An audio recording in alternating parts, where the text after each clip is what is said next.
As a traveling convention planner, I've stayed at many hotels over the years. One in particular will haunt me forever. As a traveling convention planner, I stay at many hotels over the course of a year. I spend about a week per trip in an all-expenses-paid suite of my choosing, doing nothing but studying the location and interviewing the staff on hand to get a feel for the hotel and its traffic. I then spend another week organizing the event and ensuring my client is satisfied with my plans. There's a little more to it, but that's the overall gist of the job. If you can get over the constant jet lag, it's not a bad gig. In all my years of planning conventions, I must have stayed at over 100 different hotels, with similar floor plans, architecture, and staff training. They all blend together in my mind, but one, in particular, will always stay with me: the Grovewood Inn, located just on the outskirts of Cape Cod. That one kept me up for many nights, even after I left. At first, my trip to the Grovewood Inn seemed mostly forgettable. The convention I was planning was a glorified book club meeting for a group of older women and some local authors. The service, food, and layout of the hotel were average and unexciting. The only thing I liked about the place was Clara, the desk clerk. I'd have even asked her out on a date, had she not been married. I had planned boring conventions before and been to many subpar hotels, but this trip was remarkably mind-numbing. I couldn't wait to be done with it. One night at the inn, after a long day of mundane event planning, I flipped on the TV, poured a glass of wine, and climbed into bed. I grabbed the program guide from my bedside table and looked it over, hoping to find the porn networks. As I glanced through the channel listings, something at the bottom of the page caught my eye. Written crudely in permanent marker was the following: elevator code 030806B10402007B20501.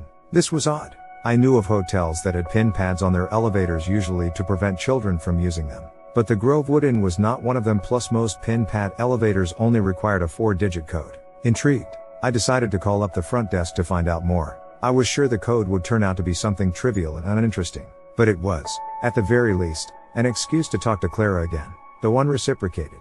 I enjoyed flirting with her, if for no other reason than to hear her infectious laughter. A sip of wine and few failed pickup lines later, and I was back at square one. Clara didn't know anything about it, claiming there were no devices in the entire building that would require a code like that, much less one of the elevators. She did, however, point out that the numbers in the code aligned with every floor of the hotel 1 through 8, plus the 2 basement levels. We both found this odd but ultimately couldn't make sense of it. After getting off the phone with Clara, my curiosity got the best of me. I left my room, walked over to the elevator, and stepped inside. I then pressed the buttons in the order they were written on my channel guide, just to see if anything would happen. Much to my disappointment, the elevator did nothing but take me to every floor of the hotel, before finally stopping at the lobby. The front desk was in eyeshot of the elevator, so I quickly hit the button for my floor, not wanting to explain to Clara what I was up to. Though I didn't have a shot with her, it still would have been embarrassing to tell her I was spending my night playing around in the elevator. Luckily, I was able to escape unseen. Upon stepping foot back on my floor, I noticed a member of the cleanup crew walking down the hall. That's when it hit me. The staff never used the patron elevators. They had their own service elevator to get from floor to floor without impeding the travel of guests. It may sound ridiculous, but I needed to know if the code worked in that elevator. If for no other reason than to placate my undying curiosity, I inconspicuously made my way down the hall, heading to the service elevator. Once there, the familiar sting of disappointment set in. A staff card was required to gain access, no doubt to keep guests from using it. Feeling defeated and realizing how crazy I was letting boredom make me, I walked back to my room. After a few more glasses of wine, I drifted off and entered a long, peaceful, alcohol-induced slumber. I awoke many hours later to sunlight flooding my room and the familiar sound of a vacuum next door. Cleanup is always in full force early in the morning at hotels. When the initial grogginess of waking up wore off, something came to mind. Something that caused me to jump to my feet and immediately exit my room. There, in the middle of the hall, was the cleaning cart, and there was no staff in sight. Hanging from a lanyard was the maid's staff card, ripe for the taking. This was it. This was my chance. Maybe it was the slight hangover I had, or perhaps it truly was the monotony of planning a less than exciting convention. But I grabbed that card and ran to the service elevator like it was the last chance I had at having some adventure during my trip. Something about that code was calling to me. It was a mystery I desperately felt the need to solve. Upon swiping the maid's card and entering the elevator, I quickly punched in the code and waited. At first, nothing happened. The elevator didn't move, but the buttons all remained illuminated. I thought that maybe I somehow busted the thing, but the preceding moments proved this theory wrong. Without warning, the elevator raced up the heights of the hotel, ascending much faster than normal. The digital readout above counted the floors up to 8 and then kept going until it reached 12. This was bizarre, as the Grovewood Inn only had 8 floors. and there was no discernible reason the elevator should have been able to reach that height. By all accounts, I would have been in the sky by that point. After a few moments, the elevator door opened, revealing behind it a grand ballroom, the likes of which I'd never seen before, in any of the hotels I'd been to. Victorian-era chandeliers hung from the ceiling. Beautiful silk banners danced from wall to wall, and hundreds of people dressed in old-fashioned attire and elegant faceware waltzed about as a large band played a catchy tune. My jaw was on the floor. It's hard to explain, but a romantic fog filled the air. I watched as masked patrons danced in unison and partook in lavish festivities, completely oblivious to my presence. For a moment or two, I completely forgot about the hotel below, awestruck by the scene before me. Something about it was absolutely intoxicating. Just as I was about to step out of the elevator, the music stopped. All at once, the ballroom guests turned around to face me and held their gaze with mine, almost as if peering into my very soul. It became quickly apparent that I was not welcome there, an uninvited and unwanted visitor in a room I was never supposed to reach. It was clear to me that it was time to leave.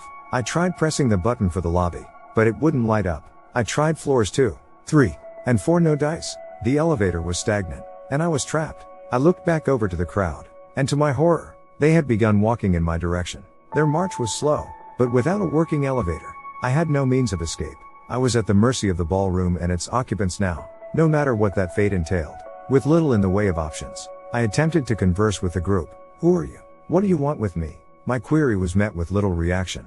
The only response I received was the continued sound of footsteps on the ballroom floor. Frightened of what was to come next, I backed up as far as the elevator walls would allow, a mouse cornered in a bird's cage. Just as the vultures closed the gap between us, an explosion of fire emerged from the background, overcoming the guests and engulfing the entire room in flames. I began to cough uncontrollably from the toxic smoke that loomed above. Beads of sweat the size of pearls dripped down my cheeks. To top it off, the guests were still there, standing still at the foot of the elevator, somehow unfazed by the fiery heat around them. In between coughs, I managed to offer them one last question, though I knew it would probably go unanswered.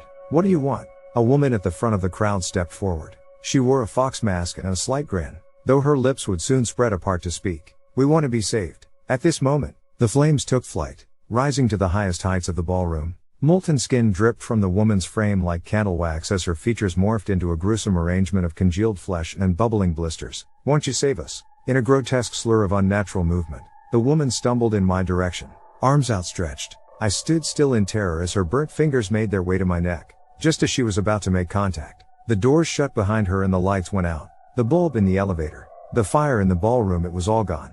The energy around me had dissipated abruptly, leaving nothing but pitch blackness in its place. Somehow, I was alone.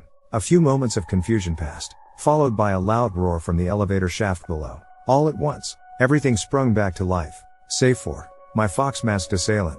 As the elevator dropped, I watched the digital readout count backward from 12. Eventually, I was back in familiar territory, safe and sound on the ground floor. Before the doors could fully open, I made a mad dash for the front desk. Clara, hey, what's got you so frazzled?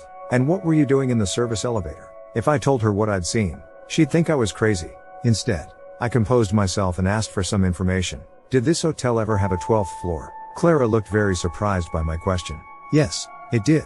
The Grove Wood Inn was originally almost twice this height, but a lot of it burned up in a bad fire, so it had to be reconstructed. The top floor was a ballroom, but that was a very long time ago. She pointed at a framed picture on the wall behind her, dated 1913. Why do you ask? No reason. Just curious, that's all. I promptly made my way back to my room and reflected on everything. I wondered if I'd seen the picture without realizing it and dreamed up my elevator escapade. I discarded this thought rather quickly, sure that I was wide awake when it happened. I thought it might have been something in the wine, but that was equally unlikely. There was no logical explanation for what occurred, and that's about it. I never found out exactly what happened that day in the hotel. I mustered up enough courage to try the code again, but it didn't work. It seems I was allowed a one-time glimpse into the past, a look at what was before and what might still be today had the hotel not been partially destroyed. I only wish I could have taken part in the festivities before things went sour. Perhaps I could have somehow prevented the fire and saved the patrons, just like the fox-masked woman wanted. All I can do now is look back on that day, completely bewildered. As I plan my next convention link, I'm Christopher Maxim Writer.